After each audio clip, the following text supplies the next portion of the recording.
বড় বড় পয়সাওয়ালা, বড় বড় মন্ত্রী মিনিস্টার, স্বাভাবিকভাবে জাতির ভিতর একটু অহংকার থাকে। কি থাকে?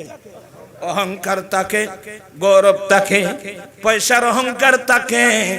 এ হাজিদেরকে, এ বড় বড় মন্ত্রী মিনিস্টার, এদেরকে হাজি বানায়, এহরামের কাপড় ভরায়, নিয়ে গেল আরাফাতের মাঠে একসঙ্গে। কি মানি, এক সময় সাদা কালার পার্থক্য ছিল।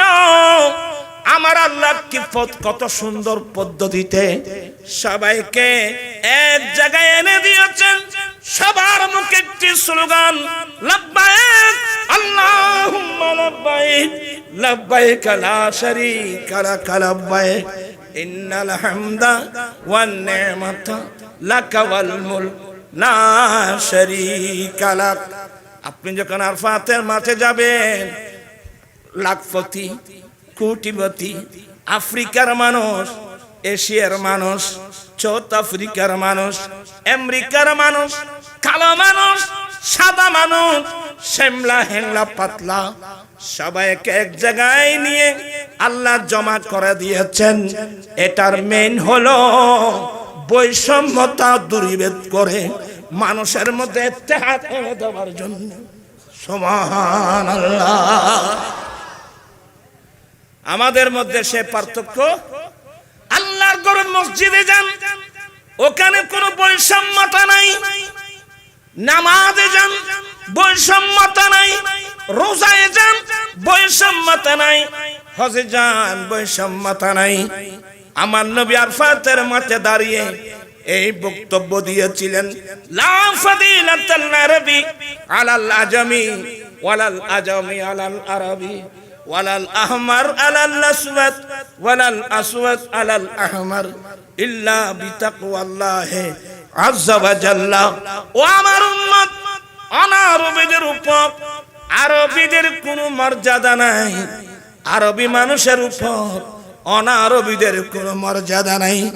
কালো মানুষের উপর সাদা মানুষের কোনো মর্যাদা নাই। সাদা মানুষের উপর কালো মানুষের কোনো মর্যাদা নাই।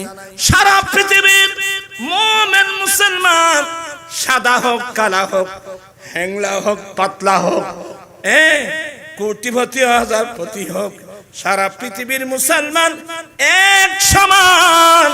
তবে একে অপরের উপর প্রাধান্য নেওয়ার একটি মাত্র মাপকাঠি, ওই মাপকাঠির নাম তাকওয়া। আল্লাহু আকবার। আল্লাহ বলেন, তোমাদের মধ্যে যারা ঈমান এনেছে বা ঈমান আনবে, যারা মুমিন,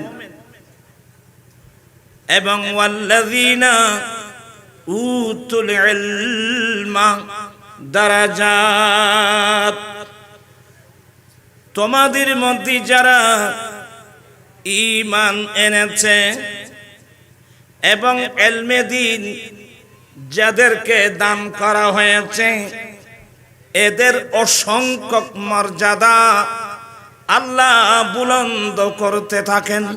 সুবহানাল্লাহ। এদের দরজাত আল্লাহ বাড়াতে থাকেন।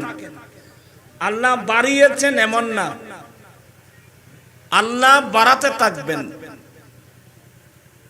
এখানে অনেক আলেম ওলামা আছে যারা আলেম তৈরি করার কারিগর। এমন আলেম এখানে আছে। আমি যখন দুরুসুল বালাগত পড়াচ্ছিলাম, এখন আছে না দুরুসুল বালাগত? দুরুসুল বালাগতের মধ্যে এই কায়দাটা পাবেন, মুখতাসরুল মানির মধ্যেও পাবেন, মুতাওয়ালের মধ্যে। মুতাওয়াল দুইটা, একটা ইলমে নাহবের মুতাওয়াল, আরেকটা বালাগতের মুতাওয়াল, ওখানে পাবেন।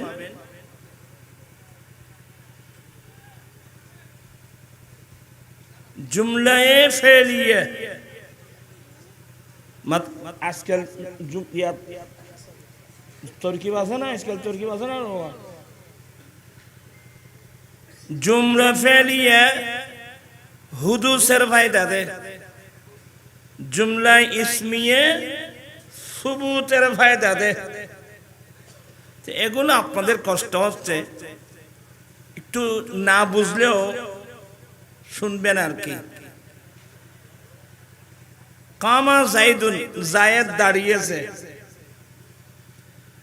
এইভাবে যতগুলো জুমলায় ফেলি আছে এগুলো কিসের ফায়দা দে? হুদুসের ফায়দা দে। হ্যাঁ, কিন্তু জুমলা ফেলিয়ে দুই প্রকার।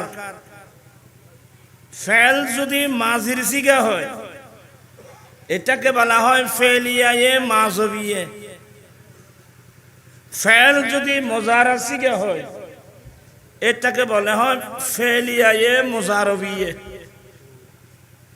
তো জুমলায়ে ফেলিয়ায়ে মুজারবিয়ে যখন হয় তখন সেটা ইস্তেমরারে তাজাদ্দুদির ফায়দা দেয়। কি মানে? হামেশা নিত্য নতুন। তো ইয়ারফা এটা মুজারা সিগে, ফেলিয়ায়ে মুজারবিয়ে।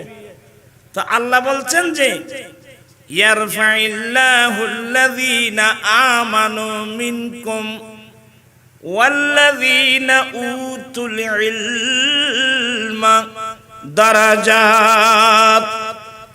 তোমাদের মধ্যে যারা ঈমান এনেছে, যাদেরকে ইলমে দ্বীন দান করা হয়েছে, এদের অসংখ্য মর্যাদা আল্লাহ বাড়াতে থাকেন। সুবহানাল্লাহ।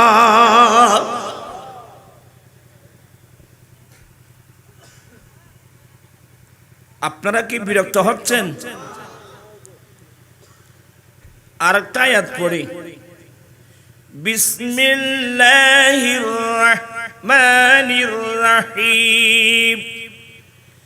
ইন্নামা ইয়াখশাল্লাহ মিন ইবাদিহিল উলামা। আল্লাহ বলেন আল্লাহর বান্দাদের মধ্যে একমাত্র হক্কানি রব্বানি আলেমরাই আল্লাহকে ভয় করে।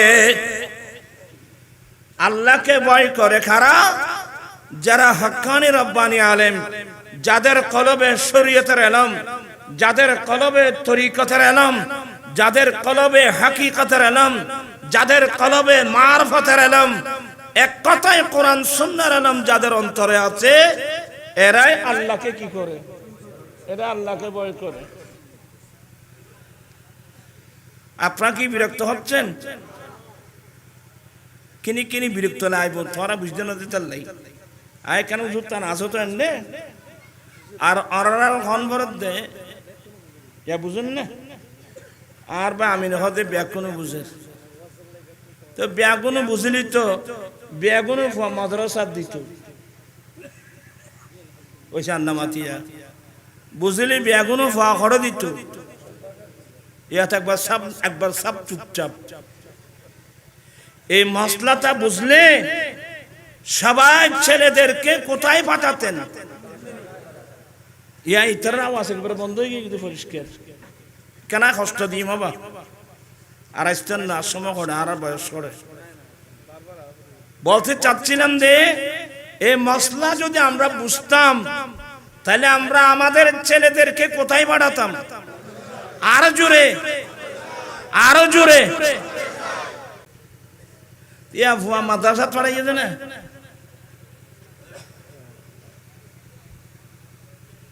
ভুয়া ঘরে পড়াইও এ জেডে পড়াইও এড়ে রে। কিয়ামতের কঠিন দিনে এই ছেলেরা আপনাদের বিরুদ্ধে মামলা করবে। এই ছেলেরা আপনাদের বিরুদ্ধে মামলা করবে। আল্লাহ, আমরা কি জানি? আমাদের মা বাবা আমাকে স্কুলে পাঠিয়েছে, ওখানে তো আল্লাহর কিতাবও নাই, ওখানে দয়াল নবীর হাদিস শরীফও নাই। আপনি নিজেও জানেন যেখানে আল্লাহর কোরআনও নাই, ওখানে আমার দয়াল নবীর হাদিস শরীফও নাই, তো জেনে শুনে ছেলেদেরকে আপনি পাঠালেন যে ওখানে, তো এগুলোর হিসাব কিয়ামতের মাঠে হবে না? দুনিয়া এড়ো যার গুমাই ভূত মা বাপ চিনে এমন ছেলে কয়জন আছে? দুনিয়ার গান কইন রাখো, মা বাবা চিনে বর্তমান সমাজে এমন ছেলে কয়জন আছে? আর এই ছেলে চিনবো কিভাবে? আমরা তো কোরআন হাদিস ছেলেদেরকে শিক্ষা দিই নাই। আমি অনেকবার বলছি, ফটিয়া বেশি দূর তো না। ফটিয়া কি বেশি দূরে? ফটিয়া সাবেক মেয়র মাস্টার শামসুল আলম জাতীয় পার্টি করত, এরশাদের পার্টি করত মাস্টার শামসুল আলম। অনেকে ওনাকে পাগলা শামসু এমনি বলতো তো আর কি। আপনার হাসবেন না, খুব ঠান্ডা মেজাজ, আমি কি বলছি এগুলো শুনবেন।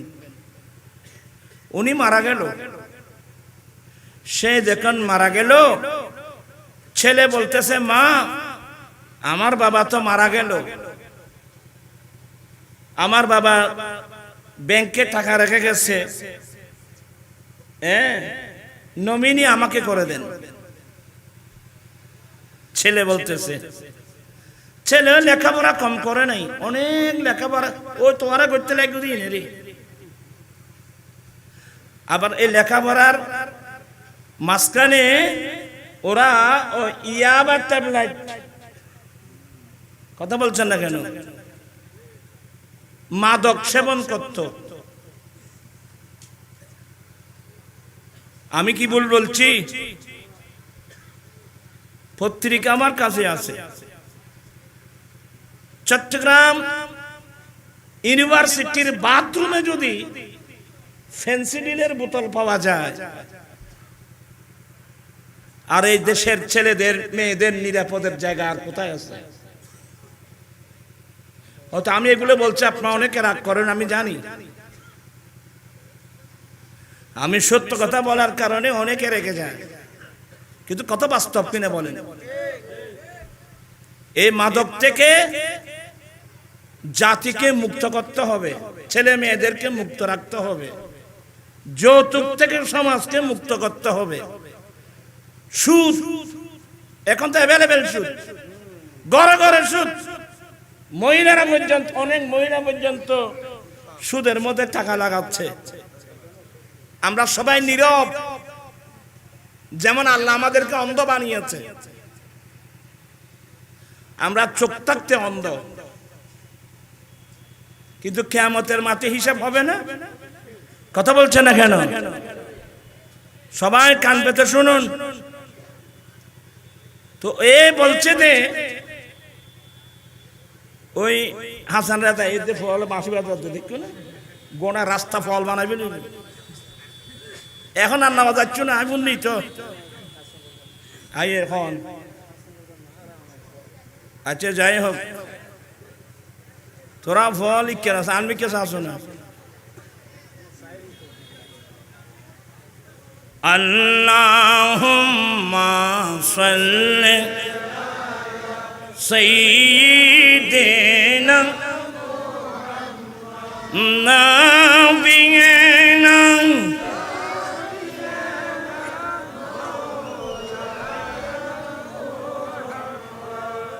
ছেলে, তোমরা আমার দিকে তাকাও, তোমরা আমার সাথে ওয়াদা করবা, আমরা জীবনে কেউ মফত দিল ইয়াবা ট্যাবলেট আমরা খাবো না। হাত উঠাই বলতে হবে, হাত উঠাই বলতে হবে, পয়সা দিয়ে না, মফত দিল আমরা মাদক সেবন করব না, শরাব মদ খাবো না। এগুলো আল্লাহ হারাম করে দিয়েছেন। কথা বলছেন এখানে, এগুলো আল্লাহ কি করে দিয়েছেন? ওবা কথা না কই তোরা, আমি বুঝাতে চাচ্ছিলাম ওই শামসুল আলম সাহেবের ছেলে মাকে বলছে নমিনি আমাকে করতে হবে, বলে না তোমাকে কিভাবে করব। তো সে তো ওই ইয়াবা সেবন করে, এক পর্যায়ে কয়েকবার বলার পর যখন নমিনি তাকে দিচ্ছে না, সে কোমর থেকে পিস্তল বের করে মায়ের মাথায় গুলি করে মেরে ফেললো। নাউজুবিল্লাহ বলছেন, আরো জোরে বলছেন নাউজুবিল্লাহ। প্রাণপ্রিয় দেশবাসী, মুসলিম ভাই বোনেরা, আমাকে একটি প্রশ্নের উত্তর দেবেন, ছেলে কিভাবে মায়ের মাথায় গুলি করতে পারে? দোষটা কিন্তু ছেলেদের না, দোষটা কিন্তু আমাদের। ওই ছেলেদেরকে যদি আমার নবীর নির্দেশ মোতাবেক মাদ্রাসায় দেওয়া হতো, ওই ছেলেরা আল্লাহর কোরআন পড়তো, আমার দয়াল নবীর হাদিস শরীফ পড়তো, ওখানে ওরা স্পষ্ট পেয়ে যেত তাবরানী শরীফের হাদিস। আমার নবী বলেন, এ আমার উম্মত, তোমাদের জান্নাত তোমাদের মা বাবার পায়ের নিচে।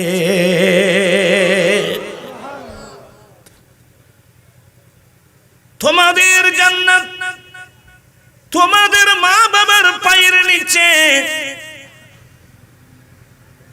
যেই ছেলে জানতে পারবে যে আমার জান্নাত আমার মা বাবার পায়ের নিচে, এই ছেলে জীবন গেলেও কোনদিন মায়ের মাথায় গুলি করতে পারবে? কথা বলছেন না কেন? একটু ঠান্ডা মেজাজে হাসন আসছি না, ও আইয়ু এটা সোজা এটা চলে যাবে, রেস্ট করবেন না, রেস্ট করতে চাইছি না, এই 8 টাকা দিয়ে বই থাকো, ফলে বাদ কম নিষেধ।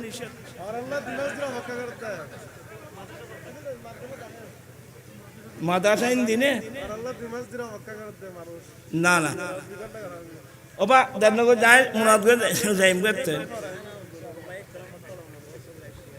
না না, আলে মল ইটা না ওয়া শুনিবেন না, আর বই থাকিব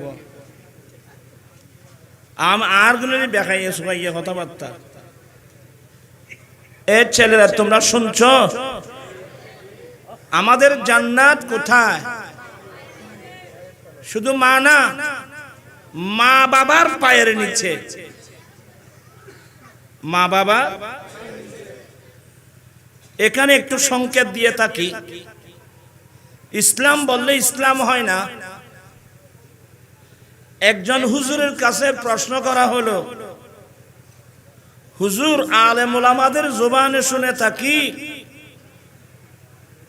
মা বাবার পায়ের নিচে ছেলেদের জান্নাত, স্বামীর পায়ের নিচে স্ত্রীর জান্নাত, এ বিষয়ে আপনার অভিমতটা কি? প্রশ্ন সুন্দর না? এই মানুষ নেবে না মাথা দিয়ে চারে আর লেখানো কথা কইও বল, এখন কষ্ট দিন দেয় আর ভাই বলতে চাচ্ছিলাম, প্রশ্ন অনেক সুন্দর যে হুজুর, আমরা তো আলেম ওলামাদের জবানে শুনি মা বাবার পায়ের নিচে ছেলেদের জান্নাত আর স্বামীর পায়ের নিচে স্ত্রী জান্নাত, এ বিষয়ে আপনার অভিমত কি? তো উনি বলছেন যে একমাত্র বেহেশত মায়ের পায়ের নিচে। উত্তরটা বুঝছেন? একমাত্র বেহেশত মায়ের পায়ের নিচে। তো যদি একমাত্র বেহেশত মায়ের পায়ের নিচে হয়, তাহলে বাবা বাদ পড়ছে না? মানুষের বেনা মাথা দিয়ে বাফি বাদ ন করে না।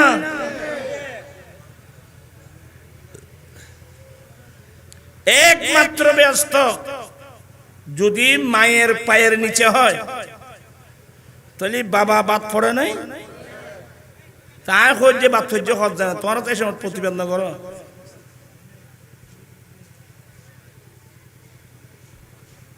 একমাত্র ব্যস্ত মায়ের পায়ের নিচে। তাবরানী শরীফের হাদিস, মা বাবার পায়ের নিচে ছেলেদের জান্নাত। ওখানে মা বাবা দুইজনের কথাই আছে, কিন্তু হ্যাঁ বিশেষ ক্ষেত্রে আমার দয়াল নবী বলছেন তোমাদের জান্নাত তোমাদের মায়ের পায়ের নিচে। এই জন্য কোরআন হাদিস বুঝা অনেক কঠিন বিষয়। মায়ের পায়ের নিচে আমাদের যখন জান্নাত বলা হলো, তো বাবা কি বাদ পড়লো? মানুষের বেনা মাথা দিয়া বাদ ন বড় ভাই, ওই একমাত্র মায়ের পায়ের নিচে বললে বাবা বাদ পড়বে।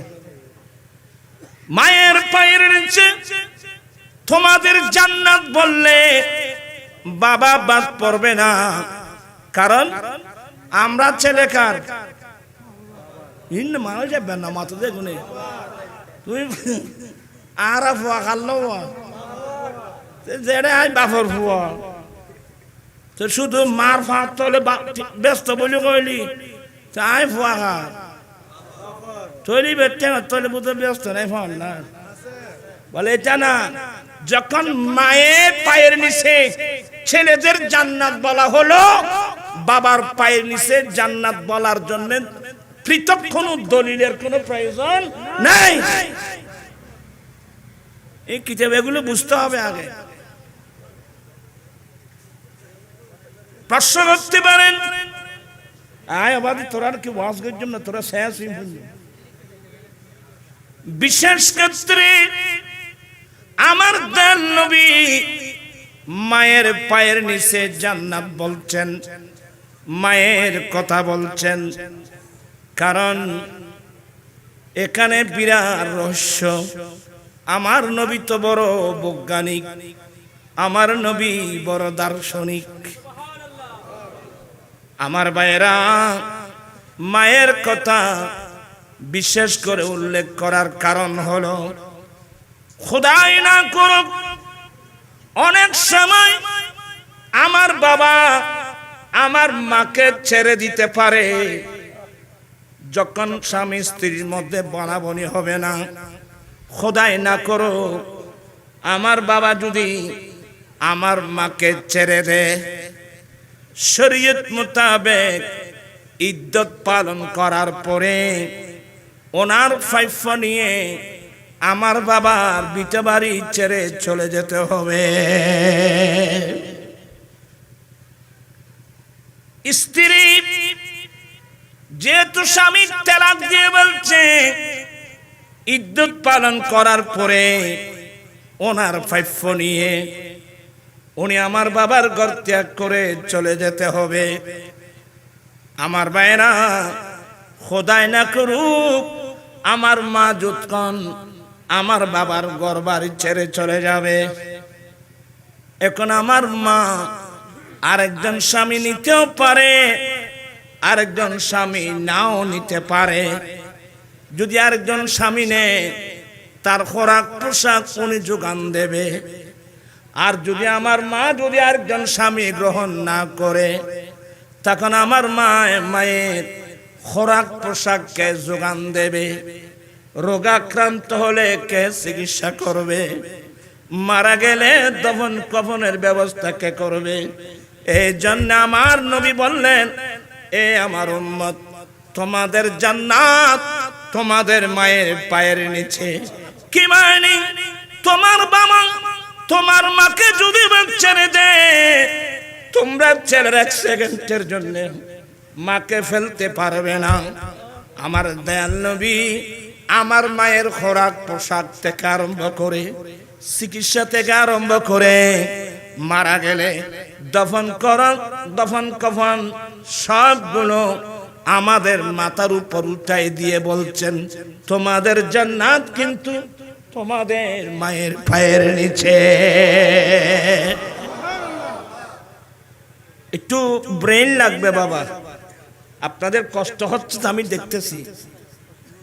মা বাবার পায়ের নিচে আমরা ছেলেদের জান্নাত। তোমরা ছেলেরা ভালো করে শুনো বাবু। একদিন আমার নবী মসজিদে নববীর মিম্বরের প্রথম তাগে কদম রাখলেন। আমার নবী বললেন আমিন। আবার দ্বিতীয় তাগের মধ্যে কদম রাখতে বললেন আমিন। তৃতীয় তাগে কদম রাখতে বললেন আমিন। সাহাবায়ে কেরাম প্রশ্ন করলেন নবী গো, কাউকে তো দোয়া করতে শুনলাম না, এটা তো দোয়া কবুল হওয়ার জন্য বলা হয় আমিন, আল্লাহ তুমি কবুল করো। কাউকে তো দোয়া করতে শুনলাম না, আপনি কার দোয়া কবুলের জন্য দোয়া করলেন আমিন বললেন? আমার দয়াল নবী বলেন, ও আমার সাহাবায়ে কেরাম, আমি নবী যখন এই মিম্বরের প্রথম তাগের মধ্যে কদম রাখলাম, এখানে আমার পাশে ছিল হযরতে সাইয়েদনা জিবরিল আলাইহিস সালাম। জিবরিল আলাইহিস সালাম একটি দোয়া করলেন, যে ছেলে মা বাবা পেয়ে, যে ছেলে মা বাবা পেয়ে মা বাবার খেদমত করে দুনিয়ায় থাকতে জান্নাত অর্জন করতে পারে নাই, তার উপর আল্লাহর অভিশাপ। জিবরিল এটা দোয়া করলেন, আমি নবী সমর্থন করে বললাম আমিন।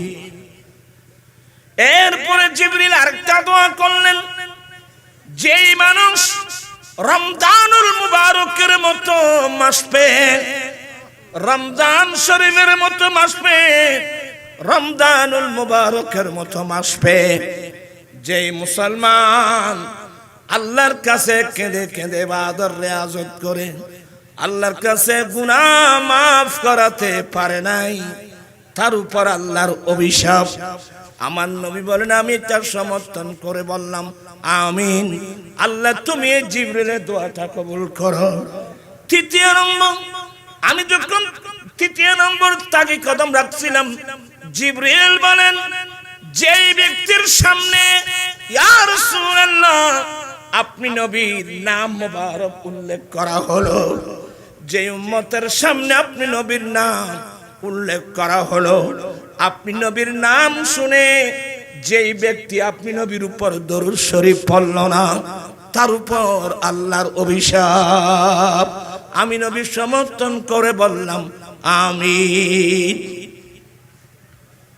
আরে কষ্ট না ওনার আসিয়াতুন ফুয়া বেগুন শুদ্ধ হয়ে জঙ্গ করিল। মুসলিম শরীফের হাদিস, আমার নবী বলেন, যেই ছেলে দৈনিক একবার মা বাবার চেহারার দিকে মায়ার দৃষ্টি দিয়ে দেখবে, আহা এনে আমার জন্মদাতা বাবা, এনে আমার গর্ভধারিণী মা, এই কথা বলে যেই ছেলে দৈনিক একবার মা বাবার চেহারার দিকে মায়ার দৃষ্টি দিয়ে দেখবে, আল্লাহ তাকে কবুলকৃত একটি হজের সওয়াব দান করবে।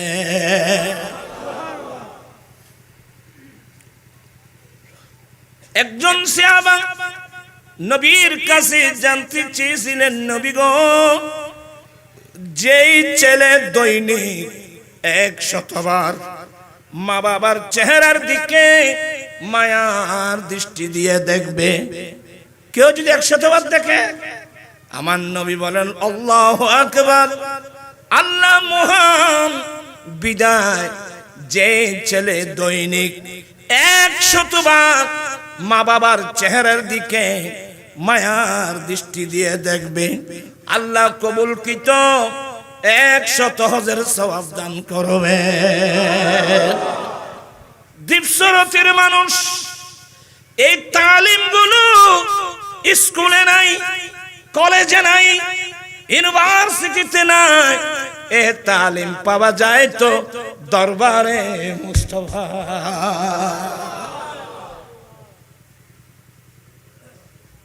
এত লাই ফার্স্টে হইলাম ভাই, এগিন বুঝিনি আমরা আমাদের ছেলেদেরকে কোথায় পাঠাতাম? আলা হযরত কমপ্লেক্সে পাঠাতাম আমরা। আমার নবী বলছেন তলাবুল ইলমি ফরিদাতুন আলা কুল্লি মুসলিমিন ওয়া মুসলিমা, প্রত্যেক মুসলমান পুরুষ এবং নারী প্রত্যেক মুসলমানের উপর দ্বীনের জ্ঞান অর্জন করা ফরজ। শুধু তাই নয়, হাফিজুল হাদিস ইমাম বাইহাকি শুআবুল ঈমান নামক কিতাবে হাদিস আনছেন। আমার দয়াল নবী বলেন উতলুবুল ইলমা ওয়ালাউ কানা বিসসিন, উম্মত তোমরা দ্বীনের জ্ঞান অর্জন করো যদিও তোমাদেরকে চীন শহরে যেতে হয়। উম্মত তোমরা দ্বীন শিখো, শরীয়তের ইলম, তরিকতের ইলম, হাকিকতের ইলম, মারফতের ইলম শিখো। এই ইলম শিক্ষার জন্য তুমি যদি চীন শহরে যেতে হয়, অর্থাৎ দূরত্ব বুঝিয়েছেন, তুমি চীন শহরে যাও, অনেক দূরে যাও, তারপরে তোমরা দ্বীন শিখো। দ্বীন না শিখলে দ্বীন মোতাবেক, ধর্ম মোতাবেক আপনি আমি চলবো কিভাবে? আমি প্রথমেই বলছিলাম আমরা মুসলমান, আমাদের জন্য দুটো বড় বড় সম্পদ। এক নম্বর হলো ঈমান, দ্বিতীয় নম্বর হলো কি? ইলমে দ্বীন। কিন্তু আমরা তো জীবন কাটাচ্ছি শুধু দুনিয়ার সম্পদের পিছনে। আমার জীবন মরণ সাজাবো মাদানী রঙে, আমার জীবন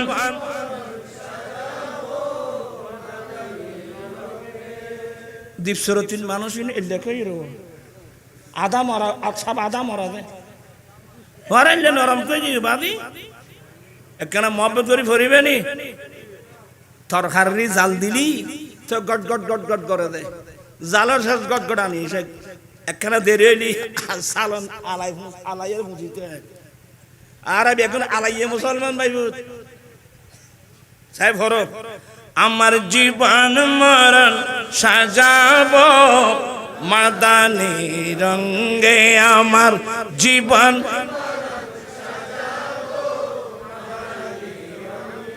সেই রঙে রঙিনে হলে আল্লাহ রাসূল থাকবে আমার সঙ্গে। আমার জীবন মরণ, আমার জীবন আমার মরণ আমি সাজাবো মাদানী রং দিয়ে। মাদানী রং অর্থ হলো আমার দয়াল নবীর সুন্নাত দিয়ে। যদি আমরা আমাদের গোটা জীবনটা যদি নবীর সুন্নাত দিয়ে সাজিয়ে নিতে পারি, কবরে, হাসরে, কিয়ামতের কঠিন দিনে আপনার পাশে আমার পাশে কেউ নাই থাকবে। তোমার আর্মি কে না ওই দরজা খুলে বাঁধে দেই আওয়াজি বেহুললেই কসম পারে না ভাই বহুত খাচ্ছ তোর কোনো দাবাই নেই। আয় ওয়াজ দেখান করি না কেন আর খাচ্ছি লেগে আয় তাকেও বললাম আয় বেশিক্ষণ নাই বাঁধি এই এনে কিছু বয় দিয়ে রে আর বা সঙ্গে যা সুন্দর ওয়াজ করিব আয় দের গেতাম না আর ফিরিবে না ফিরে আয় আর ফান্না ফারাইতেন না। আমি একটা ক্লাস করতেছি, ব্রেন লাগবে, আগ্রহ লাগবে, মন মানসিকতা পরিবর্তন করতে হবে। আমার ভাইয়েরা ইনশাআল্লাহ হদ দেন যে বিয়ে করতে গেলি ওর তুমি চেয়া খুঁজিবি, ফার্নিচার খুঁজিবি, বাত খুঁজিবি, আর ঠিক বলে হদ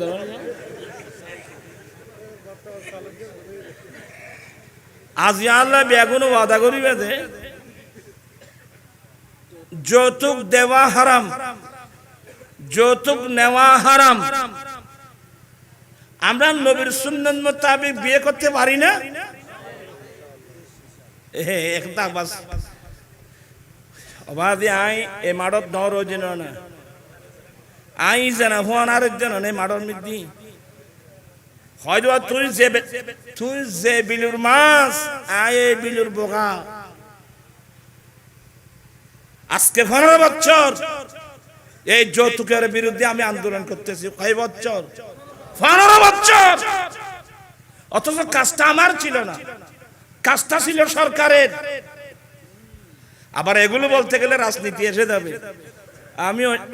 আমাদের দেশে তো রাজনীতি নাই, আছে কত কিন্তু দুর্নীতি। দুর্নীতির নাম রাজনীতি নয়, রাজনীতির নাম দুর্নীতি নয়। রাজনীতি একটা ইবাদত, জনগণের হক, রাষ্ট্রের হক, সমাজের হক জানা খবর, তারপরে না বুঝিবে।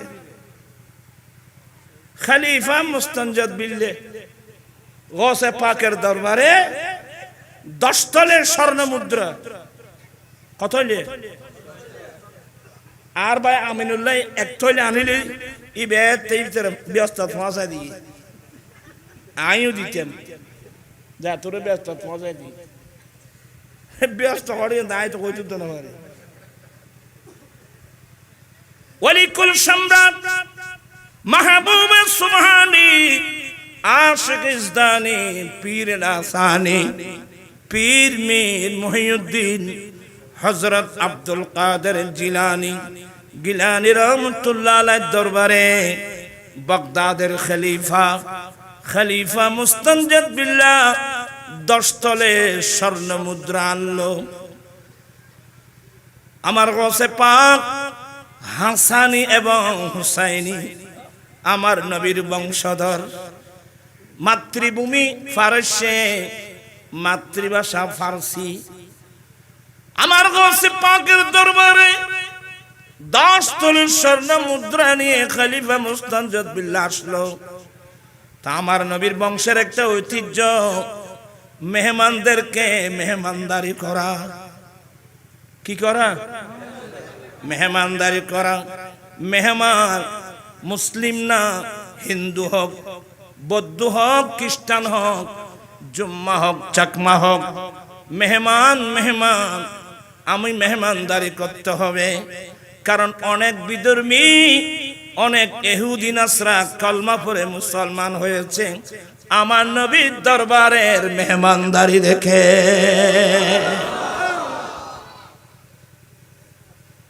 কতও বেশি বাড়ি দেখি সমস্যা। একজন ইহুদি আর তো মেহমানদারি কারো হয় না, তো জানি মসলেন কিচ্ছু না জানি। আল্লাহর নবী বলেন উত্তম মেহমানদারি একদিন এক রাত। ইনে কেন শিখে লইও? উত্তম মেহমানদারি একদিন এক রাত, বেশির মধ্যে 3 দিন। আমার নবীর একজন সাহাবা জানতে চাই, নবী গো 3 দিনের চেয়ে বেশি থাকতে পারবো না? আমার নবী বলেন, সাহাবা তোমার আত্মীয় তোমার সামনে লজ্জা পাক, এটা তুমি পছন্দ করো? বলে না ইয়া রাসূলুল্লাহ। বলে যদি এটা পছন্দ না করো তাহলে বেশির মধ্যে থাকবে কয়দিন? 3 দিন। এজন্য উন্নত মানের মেহমানদারি কয়দিন? আমিনুর বার গেলে কদিন তা ইবে কা মাথায় বুঝুন না ফেললেন। জামাই আসছে, মেহমানদারি, উন্নত মানের মেহমানদারি। আমাদের চট্টগ্রামের ভাষায় বলে দুরুস্কুরো। মানুষ মরা মানুষ দুরুস্কুরো নাই এরে। আর ছোড়া খালে পাবাদ বাক্য আসল তো বব্বু জামাই দুসারা দুরুস্কুরো মুসারা। ইন আছে না রে ভাই? পড়া আছে আর বেটা আছে না? হ্যাঁ, বব্বু জামাই দুসারা সিডিঙ্গে ভাষা, আর আমাদের ভাষা দুরুস্কুরো মুসারা। দুরুস্কুরো চিনো না? সিলেটিরা বলে সাগরানা, আমরা বলি দুরুস। এটা উন্নত মানের খাবার। আপনারা অনেক জ্ঞানী গুণী মানুষ, শিক্ষিত মানুষ, অভিজ্ঞ মানুষ। আপনি কোনো কোথাও মেহমান হলে এই জিনিসটা 1 নম্বরে দেওয়া হবে, কারণ এটা উন্নত মানের খাবার। আর যারা জ্ঞানী মানুষ এরা বলতে যে এটা দেওয়ার অর্থ হলো আমাদেরকে বিদায় দিয়ে ফেলছে। ওইসব মানুষ না মাথা দেয় উন্নত মানের খানায় বেউ দেওয়ার নাই। তাহলে ব্রেনি মানুষ যারা খোঁজে ওরা ইবে খায় একবার ফেসমিকে ফিরি না চাবি এনে বুঝু যাবি কুদি আসো দিতে রে আয় আজ পুরোনা কথা কইতে পারে আর বেশির মধ্যে কয়দিন তুই যদি না দান্য করি এক সপ্তাহ থাকতেছ তোমার প্রত্যেকটা দুরুস করে দিব না দান্য করে চাই গেলি তার ফর রক্ত খসুয়া গায়ে গলা কাপ দিবে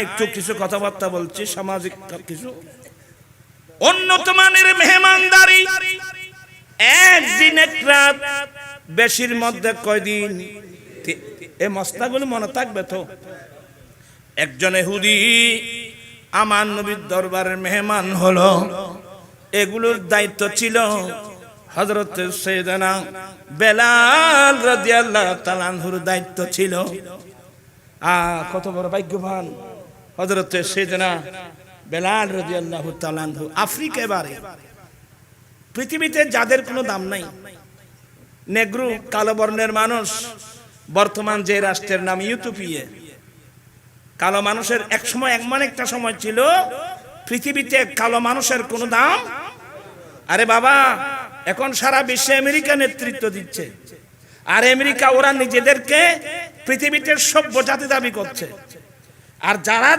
নিজেকে সভ্য জাতি দাবি করে সে আমেরিকার মধ্যে এখনো শ্বেতাঙ্গ আর কৃষ্ণাঙ্গের লড়াই সাদা কালার পার্থক্য আর সাদা কালার পার্থক্য বর্ণের বৈষম্যতা আইনের বৈষম্যতা সমস্ত বৈষম্যতা উৎখাত করে সাম্যনীতি বিশ্ববাসীকে উপহার দিয়েছেন নবী মুহাম্মদুর রাসূলুল্লাহ সাল্লাল্লাহু আলাইহি সাল্লাম চিৎকার দিয়ে বলুন না সুবহানাল্লাহ এই যে প্যান্ডেলের নিচে হাজার হাজার মানুষ বসছেন এখানে সাদা মানুষ আছে কালো মানুষ আছে পয়সাওয়ালা আছে রিকশাওয়ালা আছে আমরা সবাই এক পাশে বসছি কেউ কি কারো দেখে কোন আছে কেউ দেখছে এই তুই কি নাক ডাকা দিয়ে বসে দেন না এগুলো নাই উঁচু নিচু নাই বিদাবিদ সব সমান বুল প্রবেদ নিচু নাই বিদাবিদ সব সমান বুল প্রবেদ আদম হাওয়া হতে পয়দা সবাই আদম হাওয়া হতে পয়দা এই শরণ রাখি এখন মধু বাণী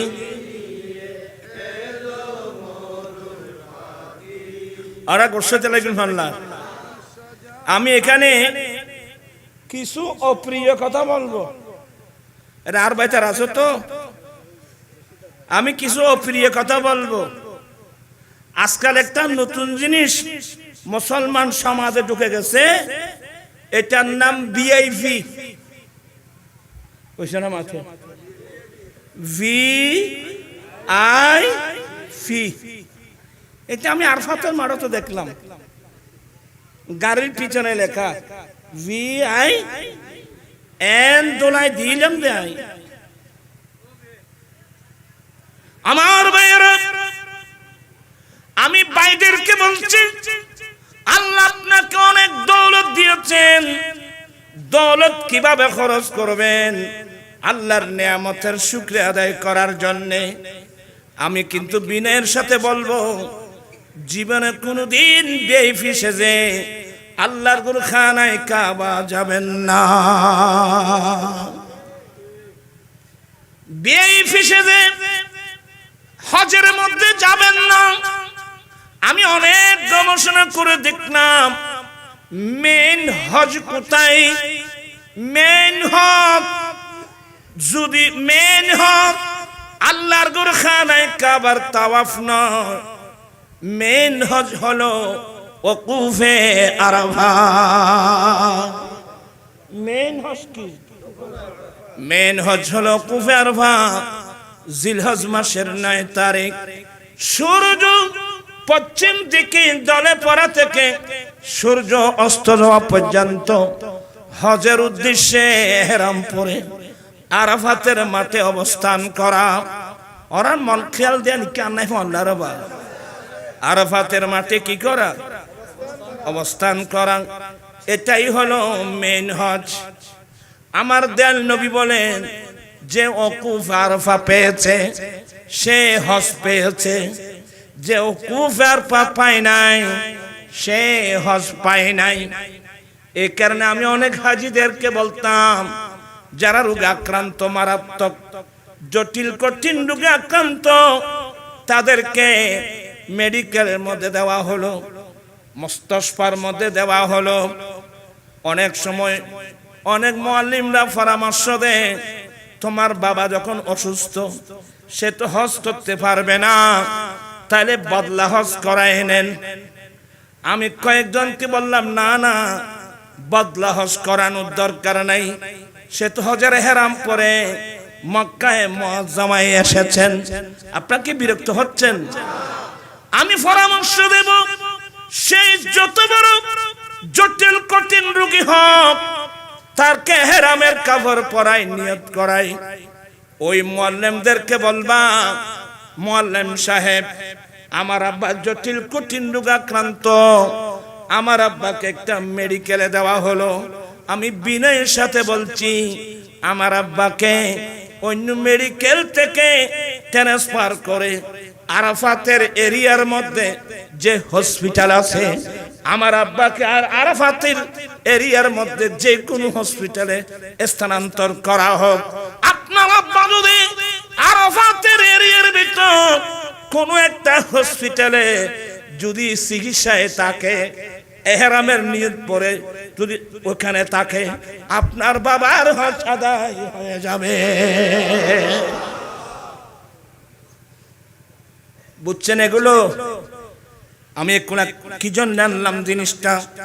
আল্লাহ জন্য মেন হজ হলো ওকুফে আরাফা। আমি ওখানে গিয়ে চিন্তা করলাম, দেখি রে, এই আরাফাতের মাঠত বেকুন বই, তখন একটা সিলাইবিহীন কাপড় পরলাম, একটা সিলাইবিহীন কাপড় গায়ে দিয়ে, মাথায় কোনো টুপি নাই, পাগড়ি নাই, এখানে শুধু অবস্থান করা। এটা কোন ধরনের হজ? গবেষণার এক পর্যায়ে আমার মেমোরিতে আসলো, আমার আল্লাহ হজ ফরজ করে পৃথিবীর বড় বড় পয়সাওয়ালা, বড় বড় মন্ত্রী, মিনিস্টার, স্বাভাবিকভাবে জাতির ভিতর একটু অহংকার থাকে। কি থাকে? অহংকার থাকে, গৌরব থাকে, পয়সার অহংকার থাকে। এ হাজিদেরকে, এ বড় বড় মন্ত্রী, মিনিস্টার, এদেরকে হাজি বানায়, এহরামের কাপড় ভরায়, নিয়ে গেল আরাফাতের মাঠে একসঙ্গে। কি মানি? এক সময় সাদা কালার পার্থক্য ছিল। আমার আল্লাহ কি কত সুন্দর পদ্ধতিতে সবাইকে এক জায়গায় এনে দিয়েছেন। সবার মুখে একটি স্লোগান, লাব্বাইক আল্লাহুম্মা লাব্বাইক, লাব্বাইক লা শারীকা লাক লাব্বাইক, ইন্নাল হামদা ওয়ান নি'মাতা লাকা ওয়াল মুলক লা শারীকা লাক। আপনি যখন আরাফাতের মাঠে যাবেন, লাখপতি, কোটিপতি, আফ্রিকার মানুষ, এশিয়ার মানুষ, সাউথ আফ্রিকার মানুষ, আমেরিকার মানুষ, কালো মানুষ, সাদা মানুষ, শ্যামলা, হ্যাংলা, পাতলা, সবাইকে এক জায়গায় নিয়ে আল্লাহ জমা করে দিয়েছেন। এটার মেন হলো বৈষম্যতা দূরীভূত করে মানুষের মধ্যে ইত্তেহাদ এনে দেওয়ার জন্য। সুবহানাল্লাহ। আমাদের মধ্যে সে পার্থক্য, আল্লাহর ঘরের মসজিদে যান, ওখানে কোনো বৈষম্যতা নাই। নামাজে যান, বৈষম্যতা নাই। রোজায় যান, বৈষম্যতা নাই। হজে যান, বৈষম্যতা নাই। আমার নবী আরাফাতের মাঠে দাঁড়িয়ে এই বক্তব্য দিয়েছিলেন, লা ফাদিলাতাল আরবি আলাল আজমি ওয়ালাল আজমি আলাল আরবি ওয়ালাল আহমার আলাল আসওয়াদ ওয়ালাল আসওয়াদ আলাল আহমার ইল্লা বিতাকওয়াল্লাহি আযজা ওয়া জাল্লা। ও আমার উম্মত, অনারবীদের উপর আরবীদের কোনো মর্যাদা নাই। আরবি মানুষের উপর অনারবীদের কোনো মর্যাদা নাই, কালো মানুষের উপর সাদা মানুষের কোনো মর্যাদা নাই, সাদা মানুষের উপর কালো মানুষের কোনো মর্যাদা নাই। সারা পৃথিবীর মুমিন মুসলমান সাদা হোক কালা হোক, হ্যাংলা হোক পাতলা হোক, কোটিপতি হাজারপতি হোক, সারা পৃথিবীর মুসলমান এক সমান। তবে একে অপরের উপর প্রাধান্য নেওয়ার একটি মাত্র মাপকাঠি, ওই মাপকাঠির নাম তাকওয়া। আল্লাহু আকবার। বিশ্ববাসীকে আমার নবী যেই দর্শন এনে দিয়েছেন, এত সুন্দর ভালোবাসা মোহব্বত, আমার আল্লাহ ডাইরেক্ট বলে দিয়েছেন ইন্নামাল মুমিনুনা ইখওয়া। মুমিন মুমিন কি মানুষ একবার না মাথা দিয়ে আইন মোমেন মোমেন সাইয়ু এই কইতেন বলে ভাই বহুত কথাবার্তা হইব।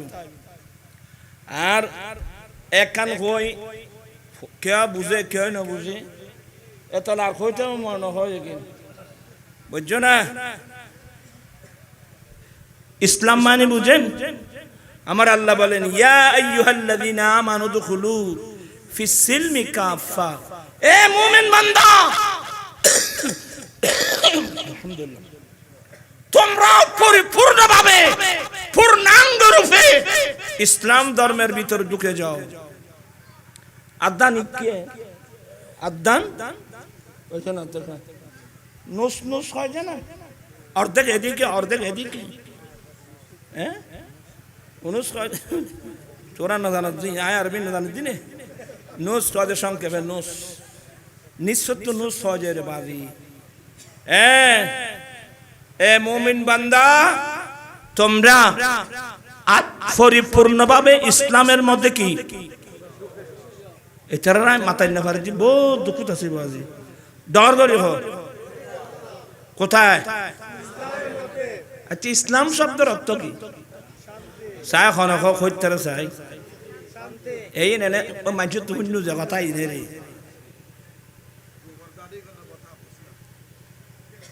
আল ইসলাম গর্দন নেহাদত বাতাত।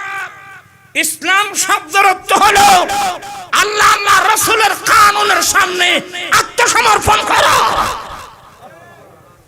এখানে আমার নফসানিয়ত চলবে না, এখানে আমার যুক্তি চলবে না, এখানে আমার নফসানিয়ত চলবে না। আল ইসলাম গর্দন নিহাদান বাতাত। ইসলাম শব্দের অর্থ হলো একেবারে আত্মসমর্পণ করা। কি করা?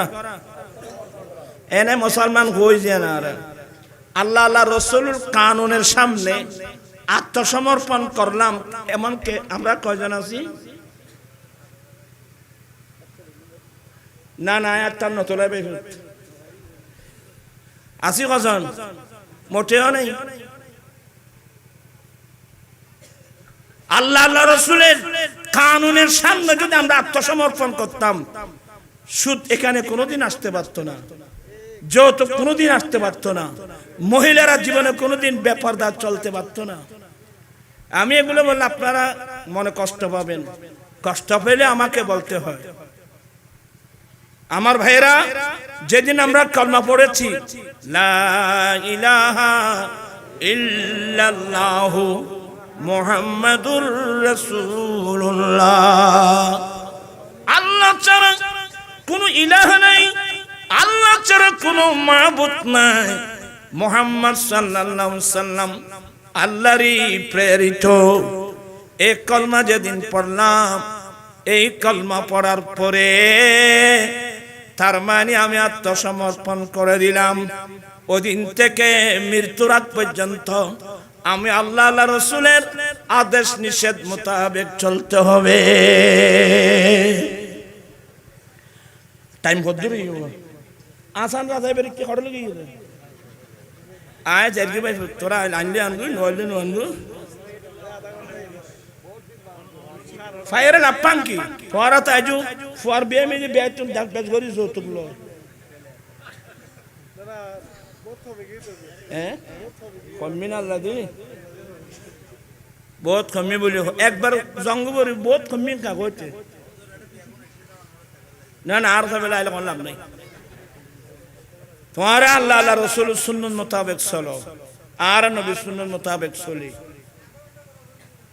ওরা হদ দিবে হদ দে না। সাই আজকের মাহফিল থেকে কোন কোন ছেলে আসো হাত উঠাই ওয়াদা দেবে যে আমি যৌতুক ছাড়া শাদী করবো আমার নবীর সুন্নত মোতাবেক। আছে একজন, দেখি দুই, কয়জন, তিন। ইতারাই এই বিড়ি গাইন আর্মিকে দিয়ে দিন ব্যাকল তো পাগুন তোর কোনো করে বিড়ি করতি। নারায়ে তাকবীর, নারায়ে রিসালাত, নারায়ে গাউসিয়া, জামাত আহলে সুন্নাত। আল্লাহ অনেক ভাইরা হাত উঠায় ওয়াদা দিয়েছে ওরা যৌতুকবিহীন শাদী করবে।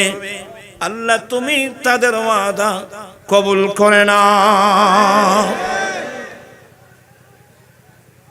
আর তো কষ্ট লান না বা যে ছেলেরা সত্যি যারা ওয়াদা দিয়েছ বা ওয়াদা দাও নাই, এই ফিতনা ফাসাদের যুগে যে ছেলে দুনিয়ার মায়া পায়ের নিচে দিয়ে বুক বাড়া নবীর প্রেমার ভালোবাসা নিয়ে যদি সিদ্ধান্ত নিতে পারো আমি শাদী করব আমার নবীর সুন্নত পালনের জন্য, বেয়াদবি মাফ করবেন, সুন্দরী বউ নিয়ে এনজয় করার জন্য না, আমি বিয়ে করব আমার নবীর সুন্নত পালনের জন্য। এক নম্বর। দ্বিতীয় নম্বর, আল্লাহ তোমার নবী বলছেন আমি মারা গেলেও যদি নেককার ছেলে রেখে আসতে পারি, যে ছেলে 5 ওয়াক্ত নামাজ পড়ে পড়ে দোয়া করবে আল্লাহুম্মা রাব্বিরহামহুমা কামা রাব্বায়ানি সগীরা, এই ধরনের দোয়া যে সমস্ত ছেলে করবে, এই দোয়ার দ্বারা মা বাবার আমলনামা কিয়ামত পর্যন্ত চলতে থাকবে। অতএব আল্লাহ আমি বিয়ে করছি, 1 নম্বর তোমার নবীর সুন্নত পালন, দ্বিতীয় নম্বর একজন দুজন নেককার ছেলে পাওয়ার জন্য। আমার ভাইরা, আপনি যদি আল্লাহর পক্ষ থেকে নেককার ছেলে সন্তান পাওয়ার জন্য আপনি যেদিন বিয়ে করবেন, আমি কসম করে বলবো আপনি আপনার ইচ্ছে মোতাবেক করতে পারবেন না। আমরা নবীর সুন্নত মোতাবেক শাদী করতে চাই কি চাই না? আজকে যারা ওয়াদা দিয়েছো, অনেকে ওয়াদা দাও নাই। যদি গুনাহগার যা বলছি, যদি দুনিয়ার মায়া ফেলে দিয়ে আমি আসি কয়দিন, আমি বাঁচব কয়দিন, আমার দাদা কোথায়, আমার বাবা কোথায়, আমার নানা কোথায়, লক্ষ লক্ষ কোটি কোটি ভাই বোন মুরব্বী ওই কবরস্থানে, আমাকে তো চলে যেতে হবে সেই কবরস্থানে। সামান্য সময়ের জন্য আসলাম, এত যদি নবীর বিরোধী কাজ করি আমি কি জবাব দেব? দুনিয়ার মায়াকে লাথি মেরে না না, আমি নবীকে ভালোবাসি, আমি আমার দয়াল নবীকে ভালোবাসি, আমার নবীর সুন্নত মোতাবেক আমি বিয়ে করব। এই ফিতনা ফাসাদের যুগে যেই ছেলে যৌতুক ছাড়া নবীর সুন্নত মোতাবেক শাদী করবে, আমার আল্লাহ আপনাকে 100 শহীদের সওয়াব দান করবে। ফরানা কালা ব্যাকরণ হর গায়ে বাজি দুকুত জীবনে কালা রাসূলুল্লাহ সাল্লাল্লাহু আলাইহি ওয়াসাল্লাম, মান তামাসসাকা বিসুন্নতি ইনদা ফাসাদে উম্মতি ফালাহু আজরু মিয়াতি শহীদ। আমার নবী বলেন, উম্মত ফিতনা ফাসাদের যুগে যে উম্মত আমি নবীর একটা সুন্নত মজবুত করে ধরবে, আল্লাহ তাকে 100 শহীদের সওয়াব দান করবে। দুনিয়াকে প্রাধান্য দিবেন না। এই দুনিয়াকে প্রাধান্য দিয়ে লাভটা কি বলেন তো আমাকে? আজকে দুঃখ লাগে, মেয়ে তো আমারও আছে, মেয়ে তো আপনারও আছে। আপনি ছেলেকে বিয়ে করার সময় আবি আয় বরে থদুন ইন কিল্লে কইল আসদ না, ওই তো 8 বাই 800 বলে হতো 1500 আজ থেকে বন্ধ। আজ থেকে এভাবে বড় যাত্রী দাবি করা ইন্না মাথাকা এছাড়া কোথায় নুরিশায় তখন আর খানা বন্ধ করে দেবে। হ্যাঁ, একবার শেষটা খাইলে খাইতেন নাই, আর রুজুর হলে জায়েজ গরিবার লাই, আর নসাহিত্য দিবে ইচ্ছে খাবার দেয়। আপনারা হুঁশ করে চিন্তা করতে হবে, ওনার তৌফিক আছে, উনি স্বেচ্ছায় 1000 বড় যাত্রী খাওয়াচ্ছে, কিন্তু ওনার আশেপাশে হাজার হাজার গরিব মানুষ আছে। এই সাপটা গিয়ে পড়বে কোথায়? গরিবের উপর। ও বা ওই চরত 1000 খাবাই, তুই 200 টাকা খাবার না করিব না, এত লেখানা ওস গরি চলল ভাই, বেয়া শূন্য চলল। বেয়াই সাহেব, আমরা এক মতলাম আত্মীয়তা করব, তো মেয়েটাকে আপনি আমার বাড়ি পাঠিয়ে দিবেন না আমাকে আসতে হবে? বেয়া সাহেব, আপনার একটা সমাজ আছে, আমার একটা সমাজ আছে, আপনি সমাজে নিয়ে আসেন, আমি আমার সমাজে একসাথে বসে খানা খেয়ে আমি মেয়েটা উঠাই দেব। তো কয়জন? গরিব হলে 5 জন, 10 জন, 15 জন, বেশি হলে 20 জন, 30 জন, 40 জন, 50 জন, বড় পয়সা ভালো হলে 100 জন।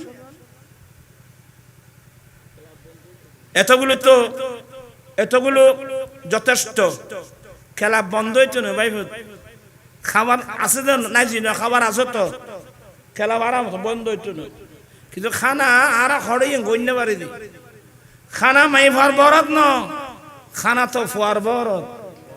আল্লাহর নবী বলেন, সুম্মা আউলিম ওয়ালাউ কানা বিশাতিন, উম্মত তুমি শাদী করেছো, একটা ছাগল জবাই করে হলেও মানুষকে ওলিমা খানা দাও। ওলিমা খানা আমার দয়াল নবীর সুন্নাত।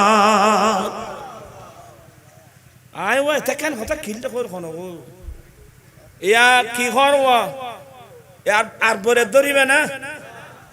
আমি আমার 3 জন ছেলেকে শাদী করায় প্র্যাকটিক্যাল শিক্ষা দিয়েছি, শুধু আন্দোলন না। আমার বলো 3 জন ছেলে হাফেজ কোরআন এবং হাদিসের, এলমে হাদিস এবং এলমে ফিকহ, আমি ওদেরকে শাদী করাইছি। বড় জনকে শাদী করাইছি যে ক্লাবে, ওনার আমার বিয়ের বাড়ি ওদেরকে দাওয়াত দিয়েছি, আমার গুলো দাওয়াত দিয়েছি। খেলাপ ভাড়া থেকে আরম্ভ করে খাবার বিল সবগুলো আমি পেমেন্ট করেছি। আমার বে আপ্রাণ চেষ্টা করেছিলাম না। এখানে অনেক ছেলে আছে যারা দুবাই, আবুধাবি, আরবস্থানে থাকে, যে ক্লাবের মধ্যে খাবার অনুষ্ঠান হয়, বরপক্ষ কন্যা পক্ষ সবাই যায়, কিন্তু ক্লাব ভাড়া থেকে আরম্ভ করে সমস্ত খাবার বিলগুলো কে পেমেন্ট করে? বরপক্ষ। মেয়ের পক্ষে 1 পয়সাও খরচ এই মাথে নিচ না, মাথা যা করতে ব্যারাম করে ভাই। আর দেশত আমার আশ্চর্য লাগে কি জানেন চাচা, আমাদের দেশটা হলো, এখানে ইতিহাসের অনেক ছাত্র আছে। মোগল আমল থেকে এই চট্টগ্রামের নাম কিন্তু ইসলামাবাদ। আমাদের চট্টগ্রামের নাম ইসলামাবাদ মোগল আমল থেকে, কিন্তু ইসলামাবাদ থেকে ইসলাম একেবারে বিলুপ্তির পথে। আমি যখন নর্থ বেঙ্গলে যাই, পঞ্চগড়, নীলফামারী, রংপুর, দিনাজপুর, সৈয়দপুর, এইভাবে সাতক্ষীরা, খুলনা, যশোর, এভাবে যখন আমি ওইদিকে যাই, যখন যৌতুক, অনেক আমার ভক্ত যৌতুকের বিরুদ্ধে যখন ওয়াজ করি, নুরি হুজুর বাবা আমাদের এখানে এগুলো নেই, তখন আমি লজ্জায় ভেঙে পড়ি, হায় আল্লাহ, এখানে যৌতুক নাই, আর আমি চট্টগ্রামের মানুষ, যে চট্টগ্রামের নাম ইসলামাবাদ, আজকে সে চট্টগ্রাম থেকে ইসলাম বিলুপ্তির পথে, আজকে অপসংস্কৃতি, নবীর সুন্নাত বিরোধী যেগুলো কি বিদআতের সাইয়্যা বলে, এগুলো আমাদের গোটা দেশটা দখল করে নিয়েছে। ঠিক কিনা ভাইরা আমার? আজকে ওয়াদা করতে হবে আমরা নবীর সুন্নাত মোতাবেক চলতে চাই কি চাই না? দুই হাত উঠায় বলতে চাই কি চাই না? আল্লাহু আকবার, ইয়া রাসূলুল্লাহ।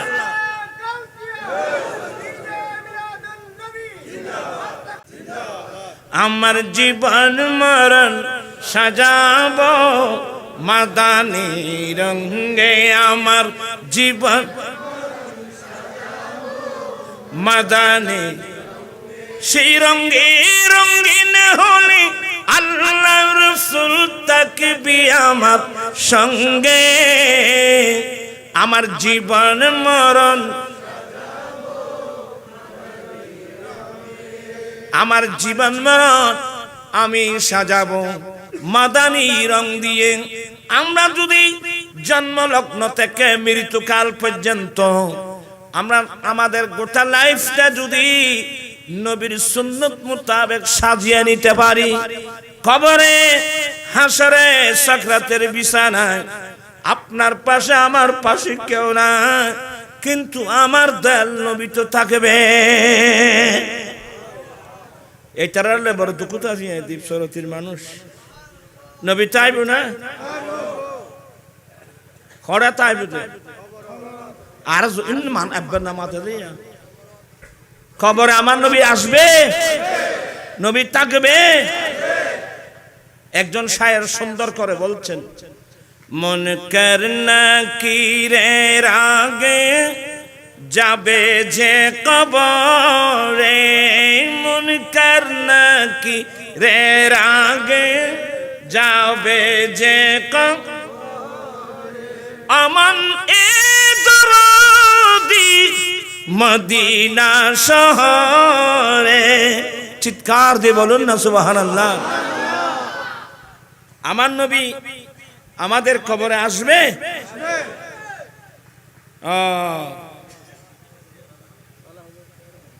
আমার নবী আমার কবরে আসবে। অনেক ভাইরা এগুলো বুঝে না, হয়তো আইবে খেয়ে না আইবে। উনি মারা গিয়েছেন, উনি ইন্তেকাল করেছেন, এটা তো সত্য, আমার নবী ইন্তেকাল করেছেন। মদিনার রওজা পাকে দফন করা হয়েছে।